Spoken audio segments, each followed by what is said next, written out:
Have you ever imagined what it feels like when your own flesh and blood secretly plots your death? That question burned into me the night my grandson Noah pressed his trembling lips to my ear and shattered everything I thought I knew about family. We were sitting in my den, the air heavy with the scent of old books and the faint ticking of the clock on the wall. I thought it would be another ordinary evening. Noah's small hands, still marked with the clumsy scratches of a 10-year-old boy, clutched my sleeve so tightly it hurt. His eyes were wide, brimming with terror no child should ever carry. "Grandpa," he whispered, his voice breaking. "I heard Mom and Dad talking. They want to make you sick, so you'll never go back to the office again." "That is not me." The words landed like a blade to my chest. For a moment I stared at him, frozen, praying I had misheard. But Noah wasn't playing, wasn't exaggerating. His lips quivered, his shoulders shook, and in his eyes I saw a truth that tore the ground out from under me. I tried to breathe steadily, but my heart pounded so hard I could hear it in my ears. My own daughter Emma and her husband Daniel, the people I had trusted most, plotting against me. The very ones I had built my life around, who had eaten at my table, laughed in my home, and carried my name forward. Noah pressed on, as though afraid he might lose the courage to finish. "They said it will just be drops, just a little each time. You'll grow weaker. You won't fight them when they take the company." Falls won. My hands shook as I pulled him close. His body was light, fragile, but the weight of his words crushed me. Memories stabbed at me: Emma's wedding day, Daniel's proud handshake when I welcomed him into the family, the first time Noah ran into my arms calling me his hero. Now all of it twisted into a nightmare I couldn't wake from. I kissed the boy's forehead, my voice cracking as I whispered back, "You did the right thing telling me. You're safe. I'll protect you." But inside I knew the truth. Nothing was safe anymore. My home had become a battlefield, and the war wasn't with strangers. It was with my own family.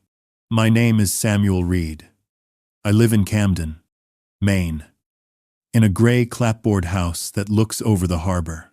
Each morning I stand on the porch with my coffee and watch the lobster boats push out through the fog. I like the sound they make when they idle near the docks. It is steady. It reminds me that some things still move the way they did when I was young. I own Reed Boatyard, a small yard that builds wooden day sailors and repairs old workboats. The shop smells like cedar, varnish, and sea salt. When the bay wind blows, sawdust lifts and hangs in the light. I started the yard with 2 borrowed planers and a used table saw. Now there are 23 people on payroll. I know every name. I know who needs Fridays off for a child, and who brings soup when a man is sick. I pay the suppliers on time.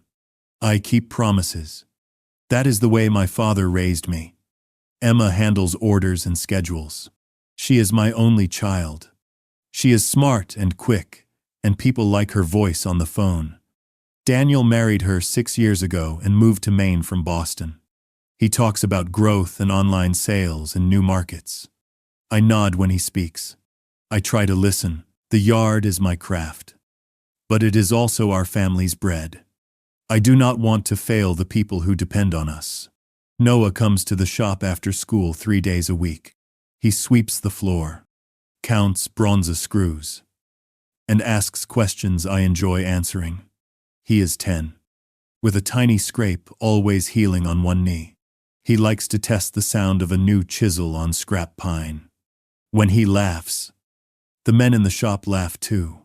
On Sundays, we eat at Emma and Daniel's place on Bayview Street.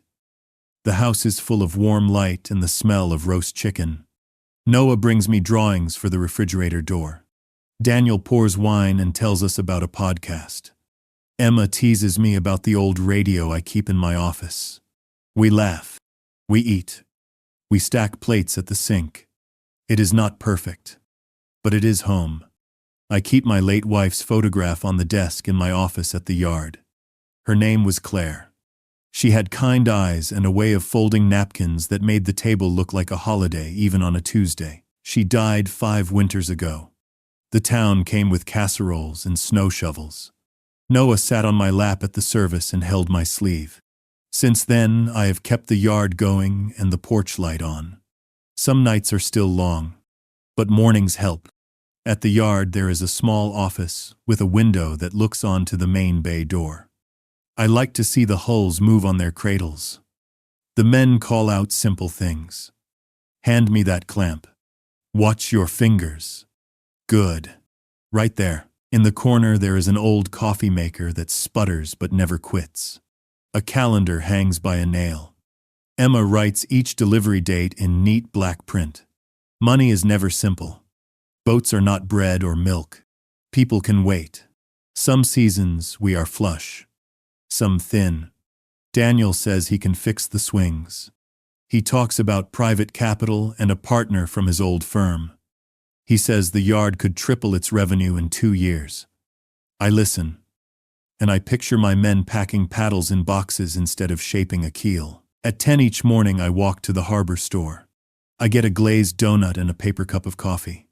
After lunch, I check invoices and inventory.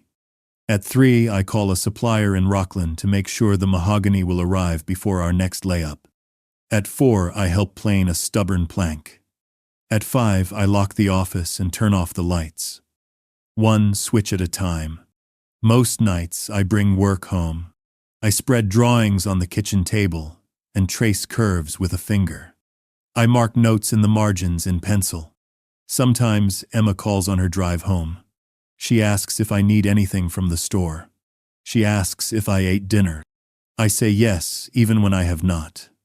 It is a small lie I tell, so she will not worry.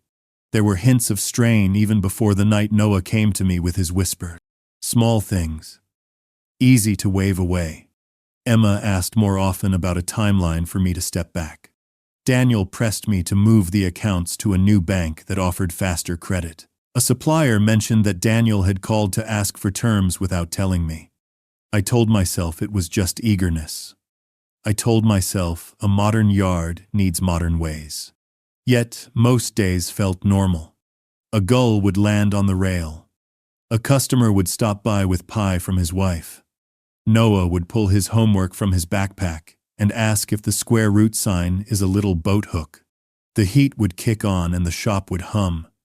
The world would seem simple and good. I did not know I was living on the edge of a thin wall. I did not know what Emma and Daniel were saying when they shut the door to their room at night. I did not know what a 10-year-old would carry to my chair and lay in my hands like a live wire. I only knew the work, the porch, the harbor, the smell of cedar and varnish, the names and faces of the people who trusted me. That was my ordinary world. It was steady. It felt safe. And it was about to break. I noticed the first hairline cracks on a Thursday that looked like any other. Fog sat low on the harbor. The shop radio hummed. Emma stood by my office door with a travel mug and a bright smile that did not quite reach her eyes. Dad, I made your coffee the way you like it. Less sugar. Extra cream. Try it while it is hot. I thanked her and took a sip. It was fine. But there was a faint aftertaste I could not place. Not bad. Just odd. Emma watched me a moment too long, then glanced at her phone and hurried back to the front desk. I set the mug down and told myself not to be a suspicious old man. An hour later, our payroll vendor called. He thanked me for deciding to move the accounts to their new platform and asked when I wanted to switch the sign in. I told him I had not approved any switch. There was a pause.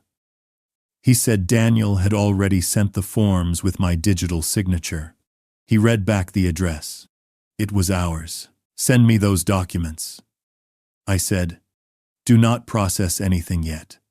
When I walked out to the floor, Daniel was showing a visitor a laminated chart he had made. He used words like scale and runway and partner. He looked comfortably. He looked like the owner. When he saw me, he broke into an easy smile. Just planting seeds, he said. Nothing moves without your say. That afternoon, a small parcel arrived with my name on it. The label said vitamins for heart health. Inside was a white bottle with a thin silver seal. No note. No invoice. Emma said a supplier had sent a sample because of my age and the long hours I keep. She laughed and said I should take better care of myself. I put the bottle in my desk drawer and closed it. On my way home, I stopped at the bank to deposit a check. The teller asked if I wanted to confirm new transfer permissions. A request had been filed to allow Daniel to move funds between accounts without an approval code. The date was 2 days ago. I told her we were reviewing options and not to change anything. That night I ate at Emma and Daniel's house. The roast smelled good. The table was warm. Noah talked about a science project. He wanted to build a boat that could carry 3 oranges and not sink. Emma poured me soup and said it would help me sleep. The first spoonful was rich and salty. The second had a slight bitterness that felt like metal on my tongue. I set the spoon down and reached for water. "Everything all right, Dad?" Emma asked. "Fine," I said. "Just hot." Daniel lifted his glass and talked about a friend from Boston who might visit and see the yard. He said the friend believed in family businesses that wanted to modernize. He said the friend backs people more than numbers. His eyes were on me the whole time. On Saturday morning, I went to the office early. The building was quiet. I made my own coffee and opened my laptop. My email had a flagged message I did not recognize. It was a confirmation notice for a change to our insurance. A line in the policy had been adjusted to list a temporary medical proxy for me if I became unable to make decisions. The name was Emma. The request had been submitted from our office network. I sat still for a long time. I told myself a medical proxy is not a threat. It is a practical step. Still, I opened the drawer and looked at the vitamin bottle. The seal felt new. I put it back. Around 9. Our supplier from Rockland called. He asked if we still wanted the rush order of solvent that Daniel had placed. He said it was a strong formula that should be stored with care. I asked what it was for. He said a new finishing process. I told him to hold the order until I signed for it. By noon, Daniel arrived with coffee and a bag of muffins. He apologized for calling the supplier without looping me in. He said he was trying to impress a potential partner with faster turnaround. "You have worked hard for 40 years," he said. "It is time to let the company rise. Let me carry the weight with you." I said that we would talk next week. I watched him leave the shop. He did not look back. That evening, Emma stopped by my house with a covered dish. She set it on the counter and kissed my cheek. She asked if I had slept well after dinner. I said yes. She opened my cupboard and moved a few things while we talked. A small bottle slid from the second shelf and bumped the counter. She caught it. Same label as the one in my desk. She smiled and said she had bought one for home as well, in case I forgot mine at work. After she left, I washed the dish and stood in the quiet kitchen. I opened the window and let the night air in.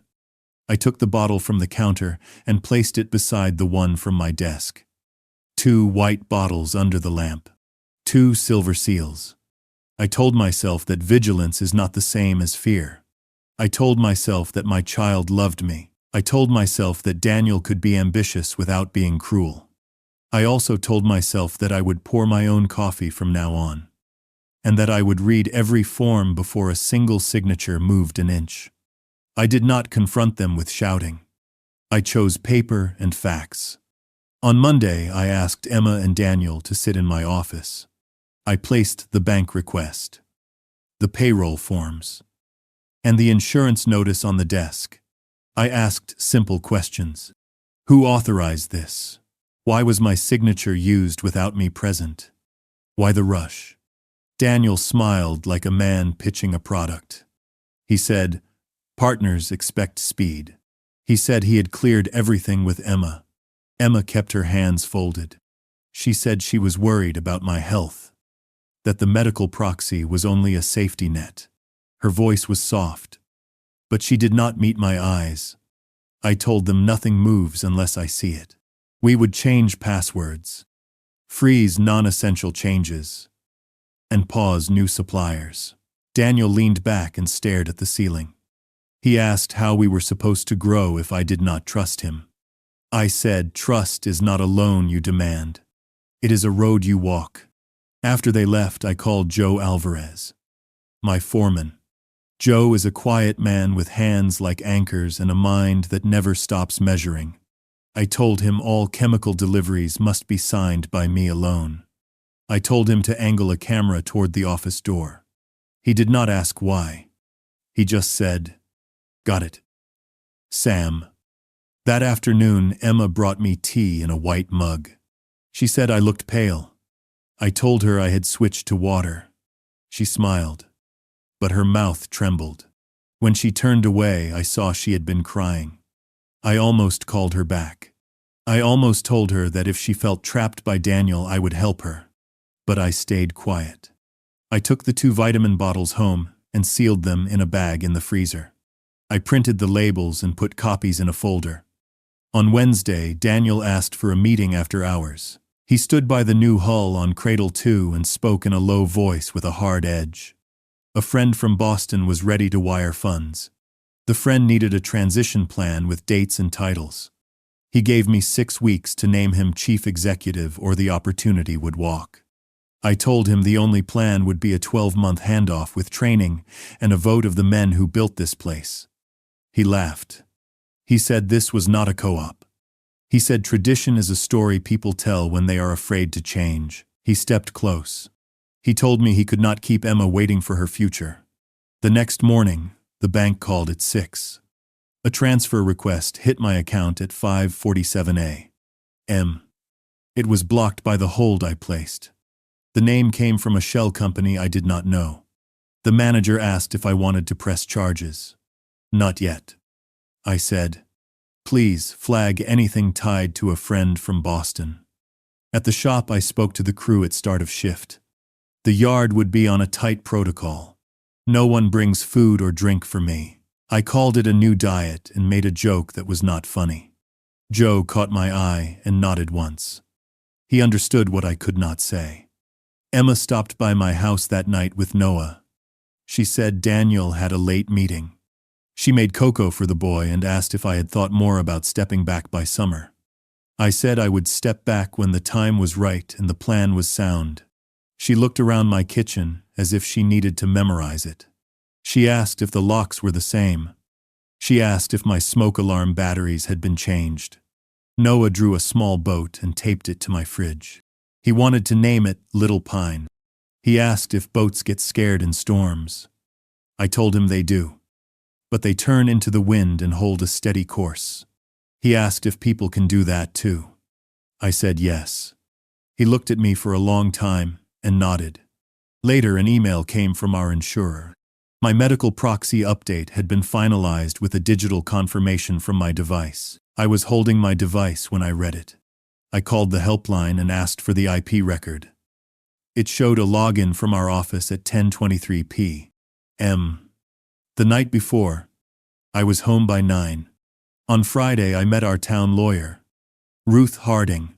I asked her to review my will, my powers of attorney, and the company bylaws. I said I wanted Noah safe if anything happened to me. I wanted the yard run by managers I trusted until he was grown. Ruth did not pry. She said she would draft documents by Monday and hold them until I signed. When I left Ruth's office, I walked to the harbor and watched the light on the water. I listed the facts like a carpenter. Forms moved without me. Money tried to move around me. A proxy was set above me. Drinks and pills drifted toward me. My grandson looked at me like a boy who had seen a storm chart before the captain. I decided one more thing. I would not eat or drink what I had not made. I would set my own coffee at the shop and keep the mug in my drawer. I would stand closer to Noah at dinners. I would look at Emma long enough that she had to look back. If there was a way back, I would find it. If not, I would prepare for the blow. By the weekend, the house felt different. I locked the back door twice. I checked the windows. I slept with the hall light on. It is strange how a man can be brave with a plane in his hand and still fear the click of a latch in the night. Fear tells the truth when people will not. And the truth was simple. The tide was rising. I needed higher ground before it reached my porch steps. I woke before dawn on Monday and sat at the kitchen table with a legal pad. I wrote the dates when odd things began. The bank call. The payroll forms. The vitamins that showed up twice. I added 2 words beside each line. Aftertaste. Fatigue. My pen shook. I set it down and breathed until my hand was steady. At the yard, I made coffee in my own mug. I washed it myself. I poured the cream from a sealed carton and put the carton back in the fridge in a drawer that only Joe uses. The men noticed and said nothing. Daniel came early with a carry tray. He said the cafe had a new roast. He set a cup by my elbow even after I told him I had what I needed. He left it there as if kindness could not be refused. He drifted toward the shelves and asked about a receipt. He turned his back for a second too long. When he left, I carried the untouched cup to the sink and poured it out. A thin, sharp scent rose that did not belong to coffee. I scrubbed the sink and opened the window. Before lunch, Joe said the camera had recorded fine all morning. We had set it to cover the doorway and part of my desk. We played the feed with no sound. In the clip, Daniel set his cup down. He asked a question I could not hear. He stepped between my chair and the side table. His body blocked the view for 2 seconds. When he moved again, the handle of my mug was turned the wrong way. It was a small thing. Too small to call proof. My stomach still tightened when I saw it. I put the file on a thumb drive and slid it into the bottom of my desk drawer. Then I walked to the pharmacy on Elm Street with a white bottle in my pocket. I asked the pharmacist if she could tell me what was inside. She said she could not test it there. She gave me a number for a lab in Portland. I thanked her and stepped into air that smelled like snow. In the afternoon, Emma texted that she wanted to bring dinner to my house. I said I had stew in the freezer. She called instead. Her voice was careful. She asked if I had been sleeping. She asked if my hands had been shaking. I asked why. She said she had read about older men and stress. I said I was fine. At 4, I checked our network logs. The proxy change used Emma's profile from a workstation near the front desk. I pictured her there with Daniel a step away, telling her what to press. The thought made my chest ache. I closed the laptop and went to the floor to sand a seam until my shoulders burned. I drove past Emma's house on my way home. The kitchen window was open an inch. Voices carried into the dark. Daniel said something about tincture. He said, tiny drops, slow and steady. He said I would grow used to feeling tired. Emma said my name. Her voice broke on it. She said she hated all of it. She said there had to be another way. Daniel said this was the clean way. No scene. No lawyers. Only rest. I stood on the sidewalk and listened to my breath. Then I turned away before they saw me. The next day, I set my phone to record and left it on my desk. Mid-morning, Daniel stopped by with a smoothie he said he had made at home. Blueberries and yogurt. He placed it on my papers. He talked about online orders while his hand slid the cup closer. I picked it up and thanked him. I set it by the door and walked Joe through a sanding issue on Cradle 3. When I returned, the lid was crooked. I could not say if it had been straight before. I poured it into the sink and watched the purple swirl down the drain. In the afternoon, Emma came by with a form for me to sign. She looked tired. She watched me read the form line by line. It was a vendor update. It did not touch payroll or banking. I signed it. She reached for my hand and said she loved me. Then she looked at my mug and asked if the coffee tasted off. I said I had switched to tea. She nodded and said tea is safer for the heart. The word safer caught like a splinter. I wanted to go to the police. I wanted to slam down the list and the bottle and the video and ask for help. But I had no clean proof. I had a smell in a sink. A turn of a mug handle. A word through a window at night. A child who had not yet spoken to the wrong ears. I also had pride, which is a weak shield when a man wants to protect the people he loves. I called Ruth at closing time and asked how to make an emergency plan if I became ill. She said she would have the papers ready by morning. She asked if I felt safe. I told her that I did. It was a lie, I said, like a prayer. I drove home slow and watched the harbor through the trees. I checked the locks. I put the 2 bottles from the freezer into a box with dates written in black ink. I placed the thumb drive beside them. Then I stood in the doorway of my spare room and looked at the bed where Noah sometimes sleeps. I promised the empty room that I would keep him safe. I knew now that something was happening to me, or would happen if I let it. I did not know how far Emma had gone. I did not know if Daniel would stop. Suspicion is a blade that never rests. It cut me every time I lifted a cup or lifted my eyes to the people I love. Still, I kept my grip. I would wait. I would watch. I would draw the truth into the light, where everyone could see it. I woke to sunlight and a stillness that felt almost kind. The harbor lay flat as a sheet of tin. From the porch I heard gulls and the soft knock of halyards against masts. For the first time in weeks I told myself I might have imagined the worst of it. That thought felt dangerous and sweet. At 9, Emma called and asked if she could come by the shop. She had baked a pie. She said she wanted to sit with me, just the 2 of us, and talk without pressure. Her voice was the voice I knew from long ago, when she was little, and asked me to check under her bed for monsters. I said yes. She arrived in a blue sweater and a wool hat. Her cheeks were pink from the wind. She placed the pie on my desk and took my hand. Dad, I am sorry for the tension. I do not want us to fight. I do not want you to worry about me. I love you. Her grip was warm. For a moment I saw the girl who learned bowlines in the yard and cried when the first skiff slid into the water. We ate pie from paper plates. I made tea from a sealed packet and poured hot water from my kettle. I set her cup first, then mine. We talked about small things. The school concert. A neighbor with a broken wrist. She asked about the new hull and whether the aft plank had behaved. When I told a joke Joe had told me, she laughed for real. The sound rinsed the ache from my chest. Daniel stopped by near noon. He stood in the doorway with a shy smile. He said he had been thinking about my words on trust. He said he had overstepped and would step back from vendors and let me call the bank. He had brought sandwiches from the deli. He slid the bag onto the table and opened it so I could see the labels. He unwrapped one and took a large bite, nodding as if to prove a point. The shop carried on. Hammers tapped. Planes sang. Emma spoke with Joe about his daughter's college plans. Daniel helped a junior hand lift a toolbox. Later he asked if he could show Noah how to sand a rail on Saturday. He sounded humble. After lunch, Emma said she had made a list of tasks I could hand off. Not titles. Not control. Only small jobs that take your time. Filing.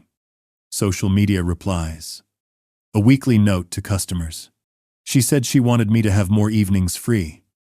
More time to walk by the harbor or to sit with Noah and draw boats on napkins. I read the list. It was ordinary. It was kind. It was also the softest pressure I had ever felt. That night, the town held Winterfest. Lanterns hung along the wharf. Kids skated near the library. Cider steamed at the firehouse. Emma asked me to go with them. Daniel said he would drive. I said yes. Noah met me at the door in a knitted hat with a pom-pom. He wrapped his arms around my waist and said he had waxed his skates for luck. Emma tucked a scarf around my neck. Daniel jingled the keys. We drove with the heat on high. The town looked like it was holding itself together with string and hope. At the rink, Noah tugged my hand. I laced rental skates and let him pull me like a tug pulling a barge. We laughed. My legs wobbled. Emma took pictures and shouted for us to look up. Daniel bought 4 cups of cider and passed mine to Emma, who passed it to me. I lifted it to my lip and let the steam warm my face. I did not drink. Each time I turned, I tipped a little into the snow. No one noticed. By the bandstand, the students played a song I could not name. Neighbors asked about the yard. For an hour, I almost forgot. The calm felt like a borrowed coat. On the way home, Daniel suggested we stop at the lookout above the harbor. We pulled into the lot. The bay was glass. Emma leaned her head on my shoulder. Daniel stood a few steps back. He said, "Sam, I meant what I said. I will follow your lead. You say when. You say how. Just let me be in the room when the choices get made." I wanted to believe him. I said we would try again. Slow. Careful. He nodded like a student who had been given one more chance. Back at my house, Emma came in to check the thermostat. She asked if she could make us cocoa before they drove home. Noah cheered. I set out the packets and the kettle. I watched the water boil. I watched the cups. When the cocoa was ready, I handed Noah his first. I handed Emma hers. I said I would let mine cool. Daniel raised his to me and said to family. He drank and smiled. Emma watched me over the rim of her cup. Her face softened when I took a small sip. It tasted of sugar and milk and safe things from childhood. They left around 9. Emma hugged me hard. Daniel shook my hand. Noah whispered he had hidden a drawing under my pillow for luck. I watched their tail lights fade. Inside, I washed the cups and set them upside down on a towel. In the bedroom, I lifted my pillow and found Noah's drawing. A little boat with a square sail. Under it, he had printed "Hold Fast" in block letters. I sat on the bed and felt my throat tighten. It was a good day. Almost normal. I could have let it carry me into tomorrow. But habits save men on thin ice. I poured the rest of my cocoa into a jar, labeled it, and set it behind the eggs. Then I lay in the dark with the drawing in my hand and the sound of the harbor in my head. The calm held. I did not trust it. The first wave struck 2 days later. I was standing at the drafting table when my vision blurred. The room tilted. I gripped the edge of the wood until my knuckles burned. My heart thumped against my ribs like it wanted to break free. Sweat gathered on my neck, though the shop was cold. Joe noticed. He asked if I needed to sit. I forced a laugh and said it was only low blood sugar. I staggered into my office, shut the door, and lowered myself into the chair. My hands shook as I reached for the water bottle I had filled myself. The tremor did not ease. I pressed my palms flat on the desk until the shaking slowed. At lunch, Daniel appeared with a thermos. He said Emma had made soup. He unscrewed the lid and poured steaming broth into my mug before I could answer. The smell was strong, earthy, with an undertone I could not name. I thanked him, set the mug aside, and told him I had eaten. He watched me for a moment. Then he smiled and said I should save it for later. By mid-afternoon, nausea rolled through me like slow surf. My temples pounded. I opened the freezer at home that night and added the jar of cocoa and the container of soup beside the bottles already marked with dates. I wrote February 14 inches black ink and closed the lid. That night the sickness came harder. My stomach cramped. My head spun. I lay on the bathroom floor with the cold tile under my cheek and told myself I had caught a winter bug. Yet deep inside I knew. It was not flu. It was not chance. Something was sliding into me bit by bit, wearing me down grain by grain. The next morning Emma called to check on me. Her voice was gentle. She asked if I had tried the soup. I said I had spilled it by mistake. She paused, then said she would make more. I heard Daniel in the background. His voice was low, clipped. I went to the yard late, still weak. The men looked at me with worry I had never seen before. Joe pulled me aside. He said Daniel had asked questions about solvents again. The kind you do not keep near food. Joe said he told him to speak to me first. I thanked Joe and told him to keep watch. That evening, Noah came by with Emma. While she made tea in the kitchen, he slipped close and whispered, "Grandpa, I saw Mom put drops in the cocoa before she gave it to you." I froze. My throat closed. He pressed his forehead into my chest and whispered again.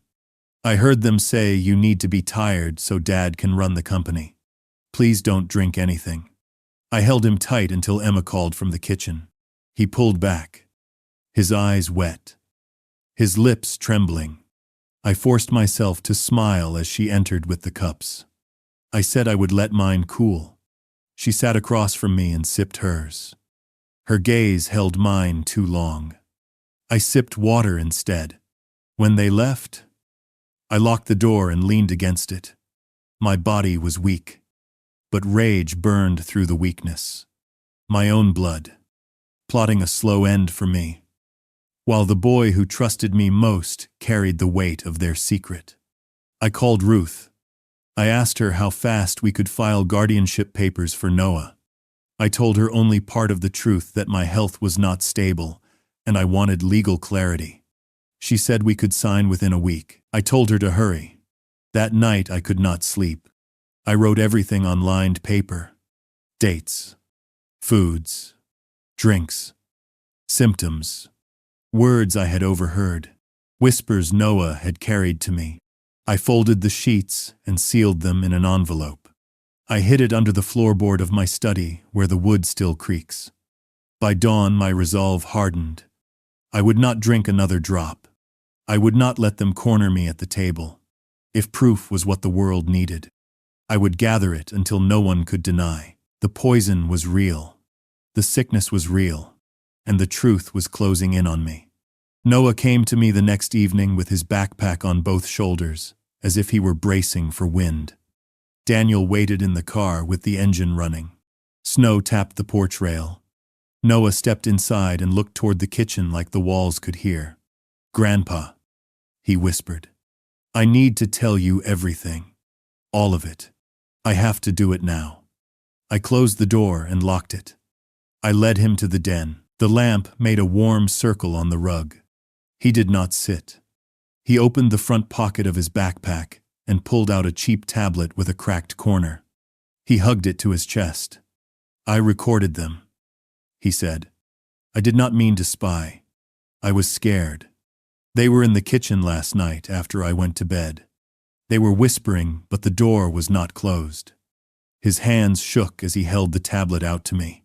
Mine were not steady either. We would listen together. I pressed play and set the volume low. The sound was grainy, but the voices were sharp. Daniel said, "It has to be one plan. No changes. A few drops here. A few more at the shop. He will think it is age. He will step back by summer." Emma said, "I hate this. He is my father. He raised me alone. He taught me everything good I have." Daniel said, "He will not hand us the company until he is forced." Do you want Noah to grow up in a dead town? Do you want to be stuck under his rules? There was a long silence. A chair scraped. Emma said, "Where is the bottle?" Daniel said, "In the spice cabinet behind the cinnamon. Use the dropper. 4 drops at dinner. 2 in his coffee when you bring it to the yard. If he refuses, be patient. Talk about health. Talk about rest. Keep him tired." Noah pressed his fingers into the sofa cushion as the recording went on. Emma's voice cracked. She said, "I hear myself and I hate it." Daniel said, "Then stop hearing. Just do it. He is standing in Noah's way too. The yard should be ours now." I paused the audio. Noah's lip trembled. He looked too small in his winter sweater. I moved so he could lean against me. I told him he was brave. None of this was his fault. He whispered that there was a second bottle in our house. The laundry room cabinet above the bleach. A brown bottle with a white cap. A dropper tucked inside. He reached into his backpack and pulled out a folded sheet of lined paper. He had drawn a map, kitchen at the top, hallway down the side, a small X by the cabinet, another X over the laundry shelf. He had written, "Do not touch," beside each X. "When did you start recording?" I asked. "2 nights ago," he said. I heard Daniel say, "tincture." I looked it up at school. It said medicine in drops.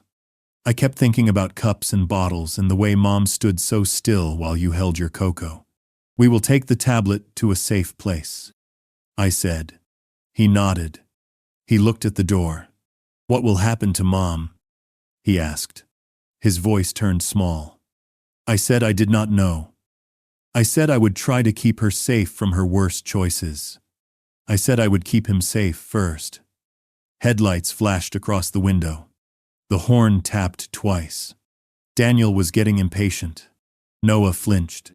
He shoved the tablet back into his backpack and zipped it with clumsy fingers. I put a hand on his shoulder and felt his heartbeat thudding through the wool. "Grandpa," he said. "There is more." He leaned close. Daniel said the cocoa was perfect because of the steam. He said it hides the smell. He said a jar is better than a cup because you will not pour it out right away. Mom cried and said she could not do this anymore. Daniel said it is almost done. 2 more weeks and your father will hand you the keys without a fight. The room swayed, though I was sitting still. I steadied myself with both hands on his shoulders. "You did everything right," I said. "You saved me." He shook his head. He said he wished he had never heard any of it. He wanted his mother back. He wanted Daniel to be kind. He wanted pancakes on Sunday without secrets. "We will find a way back to truth," I said. "Lies rot the floor under a house. The only cure is to pull up the boards and face the rot." He nodded and wiped his eyes on his sleeve. I walked him to the door. I put the map in my coat pocket. I hid the tablet under my sweater. Outside, the cold hit us. Daniel stared from the driver's seat. He rolled the window down and smiled a thin smile.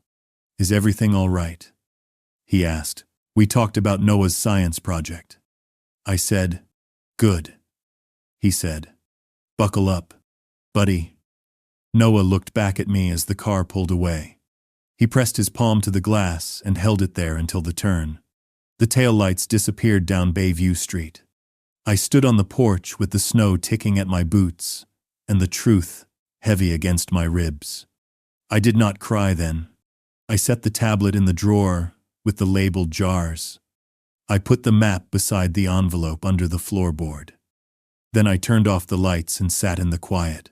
The harbor moved like breath behind the windows. A child now carried more courage than the adults around him. I knew what I had to do next. Sleep would not come until I did it. I waited until the house settled. The clock in the hallway clicked with a soft sound. Outside, the harbor sighed. I stood by the window and watched a single light move across the bay. A boat heading home late. My hands felt steady enough. I set the tablet on the table. I took one breath for courage and picked up the phone. I did not call Emma. I did not call Daniel. I called the number Ruth had given me for urgent matters.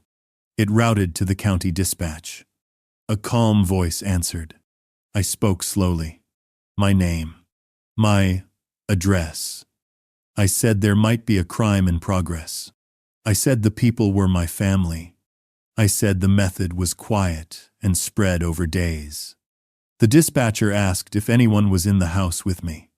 I said no. She asked if I had eaten anything that made me feel unwell tonight. I said no. She asked if there was a child in danger. I said yes. My grandson. He was the one who told me the truth. She asked how. I said he had overheard them. I said he had a recording. I kept my voice even. I did not let myself break. She asked if I had proof on site. I said yes. A tablet with audio. Jars with samples of drinks.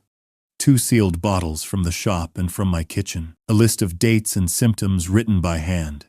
She told me to gather everything into one place. Do not confront anyone. Do not alert anyone. She asked if I could be at my home tomorrow evening at 7. She said officers could come without lights if I asked. They could test on site. They could take statements. They could call a child advocate for Noah. I asked about the risk if I waited until tomorrow. She said if I felt any immediate danger I should call again and they would come at once. She asked if there would be a shared meal soon. I said that Emma had been pressing me to come for dinner twice a week. She said a planned visit would give them the chance to observe and collect enough to hold in court. Her tone was careful. She was not telling me to walk into harm. She was telling me that preparation can be the difference between doubt and truth. I told her I would invite them here. She said that was safer. My kitchen, my cups, my camera above the stove that I used to watch the door when I traveled. She asked if I could find a reason for Emma to prepare something in my home. Something that would tempt her to use what Daniel had given her. I said I would ask for her cocoa. The cocoa, she said, helped me sleep. The cocoa Noah had feared. She told me to confirm the time by text, so it looked casual. She told me to keep the jars cold. She told me to send Ruth a message about the visit. She said the officers would not enter until I gave the phrase, "We will wash the cups now." I was to say it naturally. When they heard that phrase, they would come to the door. They would announce. They would move to the kitchen. I thanked her and wrote the phrase on a slip of paper. I practiced it under my breath until it sounded like something I would say. "We will wash the cups now." A simple line that could open the door to the truth. I set the phone down and texted Emma. I told her my sleep had been poor. I told her her cocoa had helped last time. I asked if she could make it here tomorrow night. She answered at once. "Of course, Dad. I will come at 7.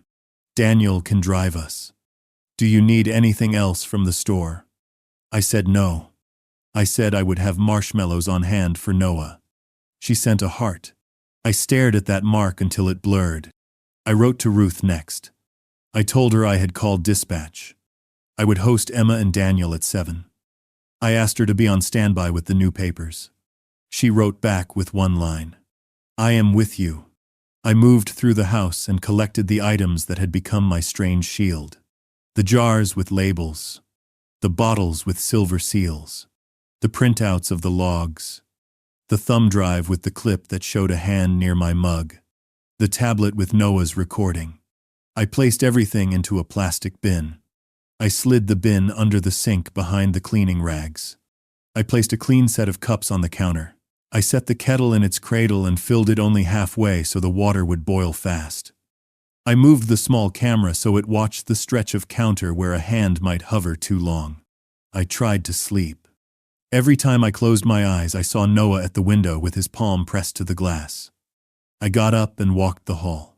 I checked the back door. I laid out a second set of cups that I would use for water only. I peeled off the paper seal of a new carton of milk and wrote the date on the lid with a marker in case anyone asked later.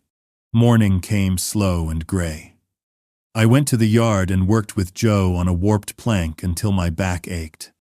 I answered emails with short words. I avoided the break room. Emma called to confirm the time.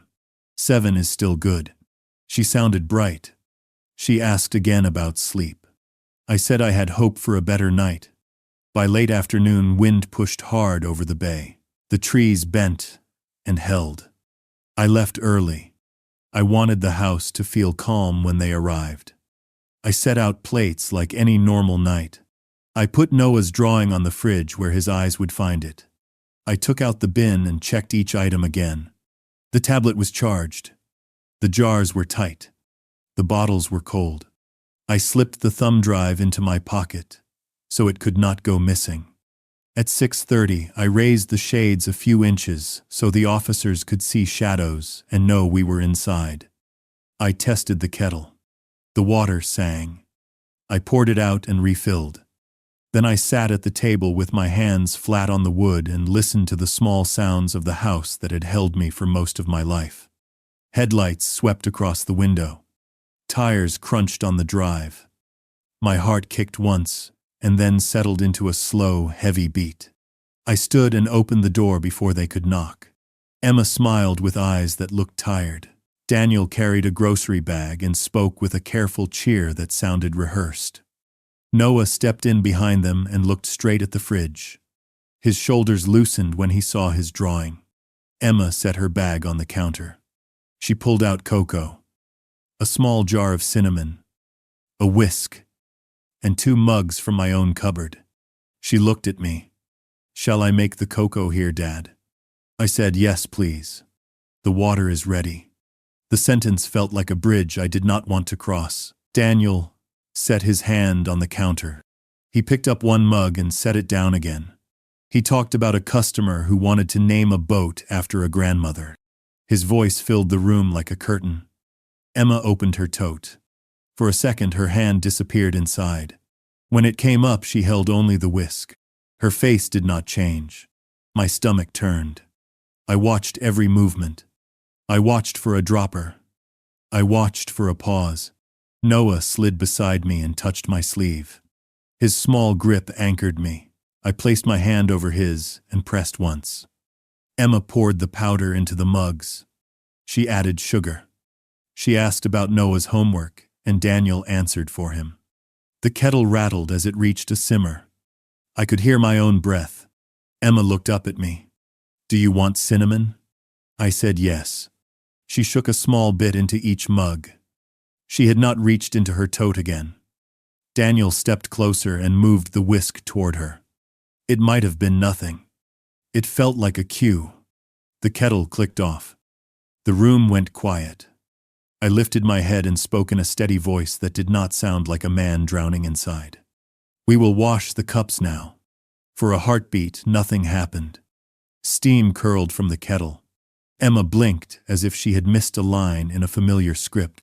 Daniel tilted his head, a small frown forming at the corner of his mouth. Noah's fingers tightened on my sleeve. I kept my voice steady. I repeated the same sentence as if it were only house talk. "We will wash the cups now." Emma forced a smile. Her hand hovered over the mugs. She said the cups were clean already. She said hot water would ruin the foam. She lifted 1 mug and set it in front of me. The cinnamon floated in a thin ring. My stomach rolled. I did not touch it. Daniel moved closer. He picked up the 2nd mug and held it out with both hands. He said I should try the first sip. He said warm milk settles the nerves. He looked past me toward the hallway, as if measuring exits. I felt the room tighten. The air turned heavy. Noah stood on my right like a small shadow. I slid my hand to his shoulder. We waited together. There was a knock at the door. Firm. Measured. Not loud. Daniel flinched. Emma's eyes flew to mine. Her breath caught. I heard the 2nd knock. 3 even raps. A pause. 3 more. The house felt like it was holding its breath. I walked to the door without hurry. I opened it halfway. 2 officers stood on the porch. No lights. No siren. Their coats were wet from wind. The older one nodded and said my name in a calm voice. I stepped aside. The officers crossed the threshold and stood in the small entry where boots are left in winter. "Good evening, sir. We received a call to check on your welfare. May we come in?" "Yes," I said. "Please." Daniel set both mugs on the counter. He spread his hands as if welcoming guests. He said there must be a mistake. He said this was a family visit. He said we were only making cocoa. His smile was tight and thin. Emma did not speak. She stared at the officers with wide eyes. Her chest rose and fell too fast. She looked at me. She looked at Noah. She lowered her gaze and pressed her lips together, as if she needed to hold back words that would change the night. The older officer walked to the table with slow steps. He looked at the mugs. He looked at the kettle. He looked at the small camera above the stove. He asked if anyone was feeling unwell. I said I felt steady now. I said I had felt sick on recent nights. I said I had saved samples in my fridge. The younger officer took out a small notebook. He asked simple questions. "Who lives here?" Who prepared the drinks? Whose idea it was to make cocoa? Emma said it was hers. Her voice was small. She said she had brought the powder from home. She said she wanted to help me sleep better. She kept her eyes on the whisk on the counter. Daniel stepped forward like a host who must not lose control of a party. He said this was absurd. He said no one would poison a man with cocoa. He reached for a mug. The older officer raised a hand and told him to stop. Daniel froze. His smile broke for a second, then returned. I opened the fridge and lifted the plastic bin from under the sink. I set it on the table. I removed each jar and placed it in a neat line. I placed the 2 sealed bottles beside them. I set the tablet down. I explained each label. I said what it was. I said when it had been poured. I said why I had saved it. My voice did not shake. The older officer asked if we could step to the kitchen table. He asked Emma and Daniel to sit. He asked Noah to sit beside me. Noah moved close enough that our shoulders touched. His heartbeat ran quick under his sweater. The officer asked if anyone objected to field tests on the liquids. Daniel said yes. He said we needed a warrant. The officer nodded. He said they could preserve the scene and request one. He said they would also accept any voluntary items from the homeowner. I said the items were mine. I said they could take them. I said I wanted them to take them now. Daniel laughed once. It sounded like a bark. He stood up. The younger officer asked him to remain seated. Daniel lifted his hands and backed away half a step. He said he wanted a lawyer. He said he did not like the tone of this visit. He said this was harassment. The older officer did not raise his voice. He said Daniel was free to wait quietly while we documented the scene. Emma's hands were in her lap. Her fingers worked at a thread on her sweater. She whispered my name. Her eyes filled. She looked like a daughter again. She looked like a woman lost between 2 roads and unable to move her feet. Noah took a breath and lifted his chin. He told the officers he had something on his tablet. He said he had recorded a conversation. He said he thought it would help. He held the tablet with both hands like a fragile thing. The younger officer asked for permission to listen. Noah looked to me. I nodded once. He pressed play. The room filled with the grainy sound of a kitchen at night. Cabinets. A chair. Then voices. Daniel's voice was sharp and sure. Emma's voice shook. The officer held up his hand and we listened. Daniel said there had to be one plan. Emma said she hated it. Daniel said to use drops. Daniel said slow was better. Daniel named a place where a bottle was hidden. Daniel said 2 weeks. Daniel said no scene. Only rest. Silence held us when the clip ended. No one moved. Outside, the wind scraped the cedar against the siding. The older officer exhaled. He looked at Daniel first. Then he looked at Emma. He asked her if the voice on the recording was hers. Emma closed her eyes. She nodded once. Tears slid down and she did not wipe them. Daniel opened his mouth, but no words came. He looked at the mugs. He looked at the bin. His eyes darted to the back door and back again. His jaw jumped. His smile was gone now. What replaced it was bare and hard. The older officer spoke gently to Emma. He asked if she had a bottle in her bag. He asked if she would place anything she was carrying on the counter. He said this was her chance to tell the truth before the night grew worse. Emma stared at the tote. Her hand moved toward it. She stopped. Her shoulders shook. She whispered that she was sorry. She whispered that she did not know how to stop. Daniel found his voice. He said none of this would hold up. He said recordings by a child were tricks. He said a judge would laugh. He reached for the tote. The younger officer stepped between him and the counter. The room tightened by another small turn. I put my hand on Noah's back and kept it there. I told the officers I would go on record. I told them I believed there was a plan to make me ill. I told them I believed the plan was active. I told them I would provide every document and sample I had. The older officer radioed quietly. He asked for a supervisor. He asked for a warrant. He asked for a child advocate to come to the house. He spoke as if he were listing kitchen staples. Calm. Precise. Certain. Emma covered her face with her hands. Her shoulders rose and fell. A low sound left her throat.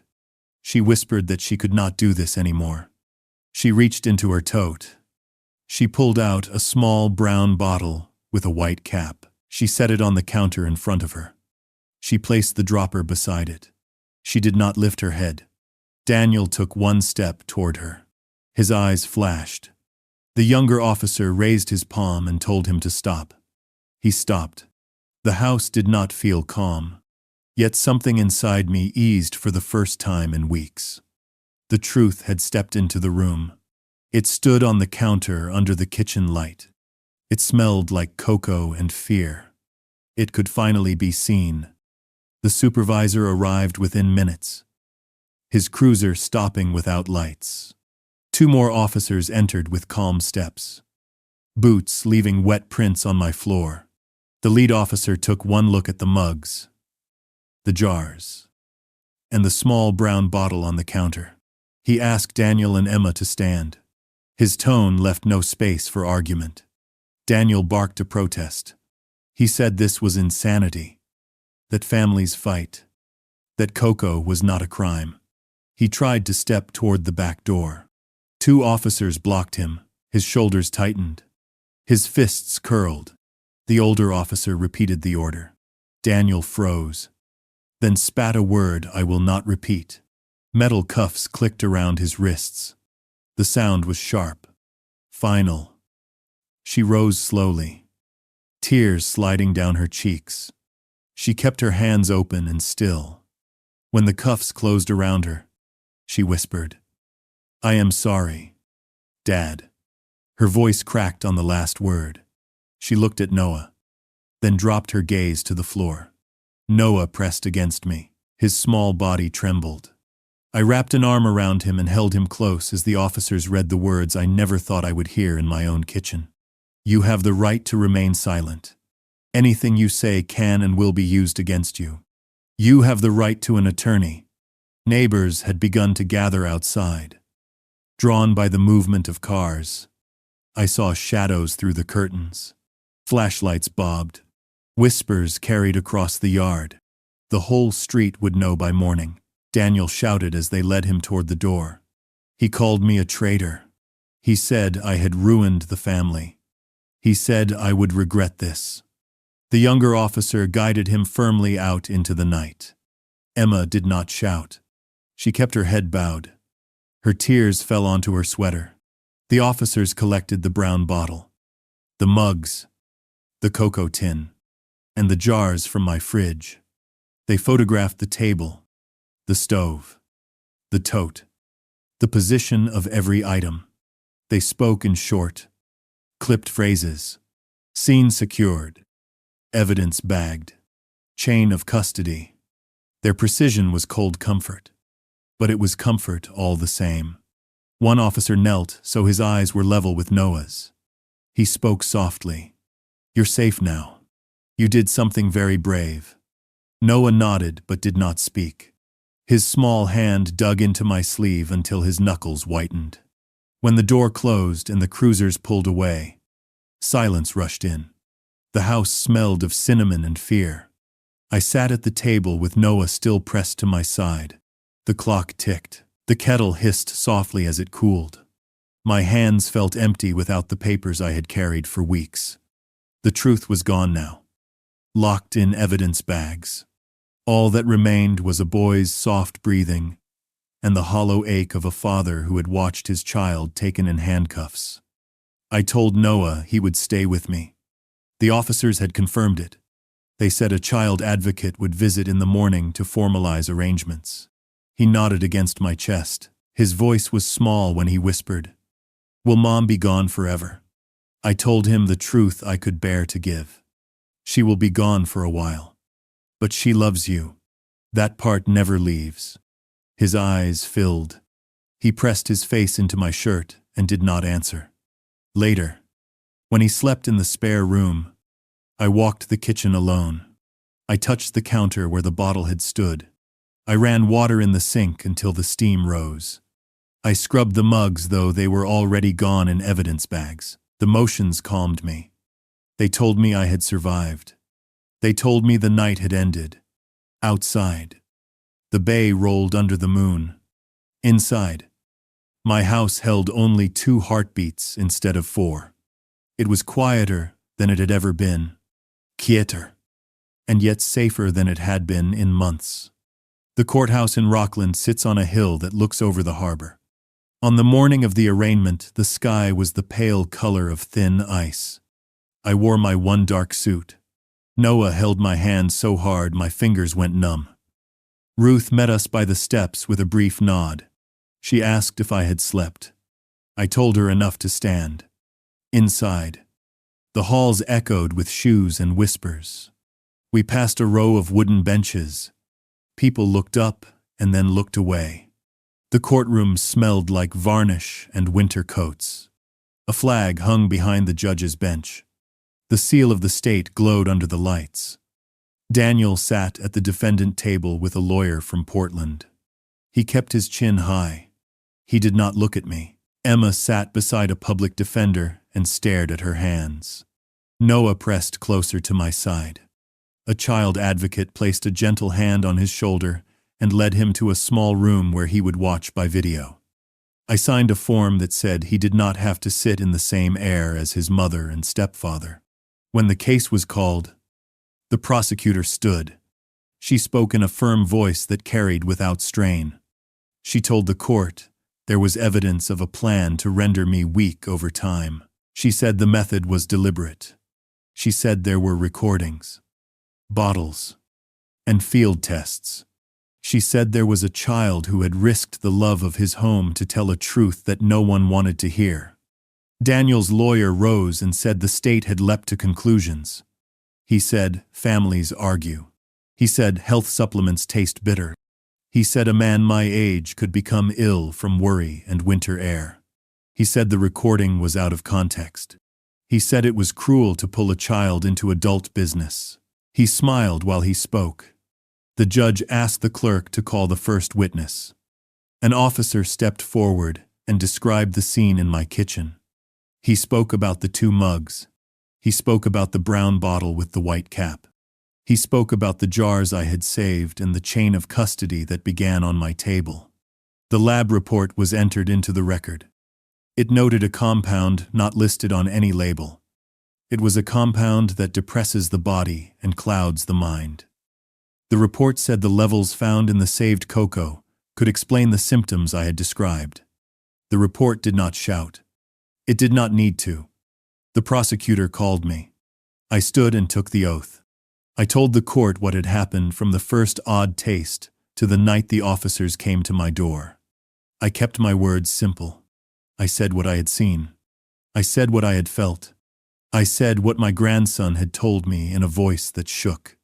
I tried not to look at Emma when I could not help it. I saw her eyes shine with tears. Daniel's lawyer tried to rattle me. He asked if I had ever forgotten to eat. He asked if I had ever taken medicine for sleep. He asked if I had ever been confused. I told him yes to each, and then I told him people can be tired and still know when a child says a true thing. I told him I would rather be wrong and live than be polite and die. The child advocate arranged the next part with care. Noah appeared on the screen from the small room with a soft lamp. A woman sat beside him in view of the camera. She spoke his name and reminded him to breathe. Noah looked small in the chair, but his voice carried. He said he had heard whispering in the kitchen. He said he had recorded it because he was scared. He said he had seen his mother move a dropper near a cup. He said he loved her. He said he loved me. He said love should make you brave, not cruel. People in the courtroom wiped their eyes. Even the bailiff cleared his throat. The judge thanked Noah and told him he had done enough for the day. The screen went dark. I sat very still, so the sound of my heart would not reach the microphone. The prosecutor called Emma. She did not have to testify. She could have let the lawyers speak for her. She stood anyway.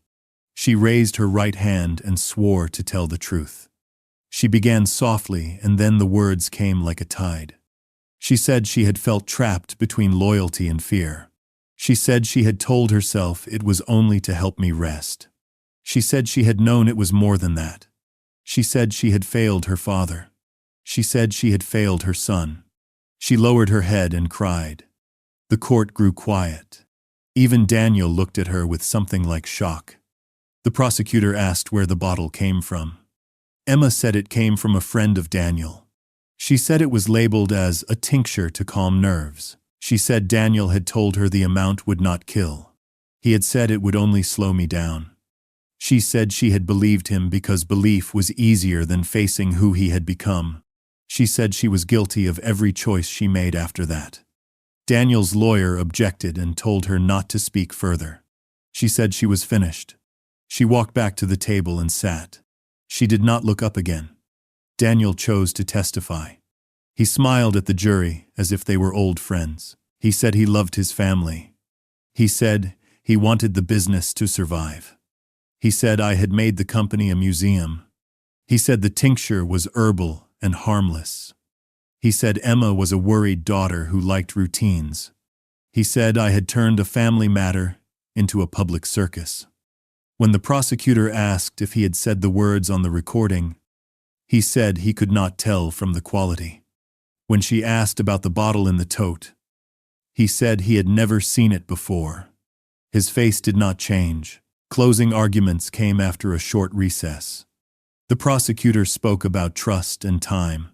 She said a slow harm is still a harm. She said the law protects a man in his own kitchen. She asked the jury to believe their ears and their eyes and a child's courage. Daniel's lawyer spoke about doubt and winter sickness. He told the jury to fear the power of a story told with tears. He asked them to find it all a mistake. The judge instructed the jury. They left the room with solemn faces. Noah came back to the bench where I sat. He leaned into my side, and I wrapped my arm around his shoulders. Ruth rested a hand on my other arm. The clock ticked. A gull cried somewhere outside the window. I counted my breaths until the door opened again. The verdict was read with the same calm voice that had called the case. The jury found Daniel guilty of attempted murder. They found Emma guilty of conspiracy and of reckless endangerment. A sound moved through the room like wind over grass. Daniel stared straight ahead. Emma wept without a hand to wipe her tears. At sentencing, the judge spoke in a quiet tone that carried to every corner. She said families are built on care. She said this court would not excuse harm because it wore a familiar face. She turned to Daniel and spoke of choice and pressure and ambition. She imposed years in state prison and ordered no contact with Noah without court approval. She turned to Emma and spoke of guilt and responsibility and the long road back to the trust of a child. She imposed a lesser term with treatment and a path to supervised contact if the child wished. When the deputies led them away, Emma lifted her head and looked at me. Her lips formed the word sorry. I nodded once. It was all I could do. Daniel did not look back. Outside, the wind had softened. Noah and I stood on the steps and watched the bay.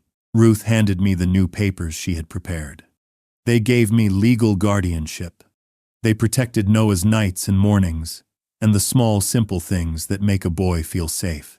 I signed them on the hood of her car with a pen that shook only a little.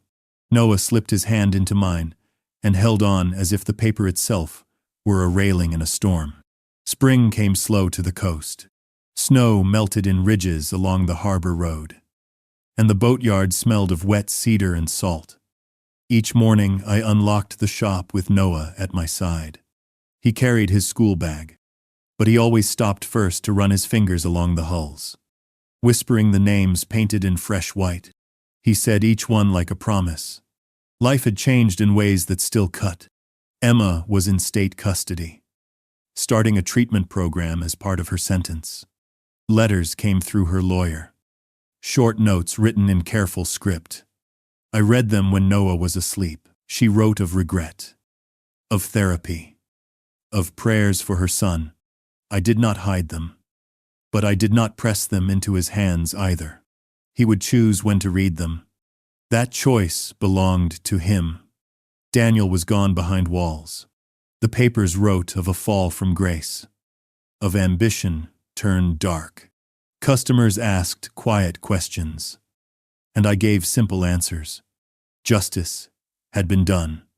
The yard remained open. We would keep building. That was all anyone needed to know. Ruth met with me twice a month to finalize long-term plans. Guardianship was firm now. Education funds were in place. The bylaws of the company had been revised. My signature rested on every line that tied the future to the boy who swept floors and asked if boats felt fear in storms. At night, Noah and I found our rhythm. We cooked simple meals. He drew boats at the kitchen table, while I sanded small pieces for a model I was building just for him. He asked if people who make bad choices can ever be good again. I told him yes. But trust takes longer to mend than wood. Splinters heal slow. He nodded like he understood more than a child should. One evening we walked to the lookout above the bay. The wind was soft. The sky painted gold. Noah leaned on the rail and asked if I thought he would run the yard one day. I told him only if he wanted to.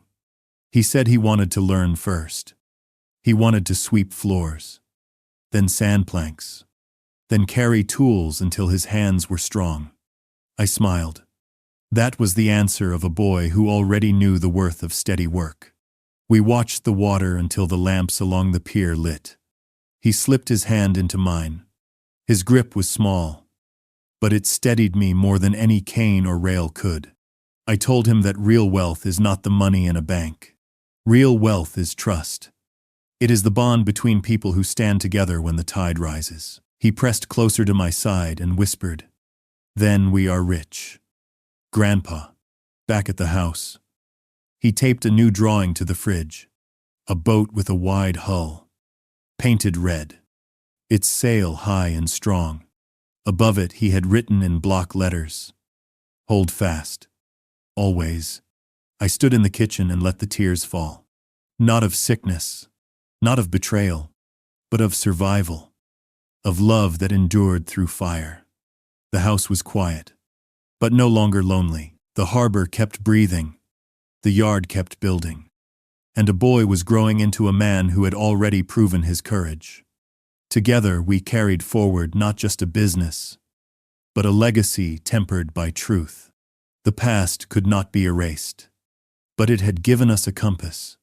And with that compass we would sail on, steady into the wind.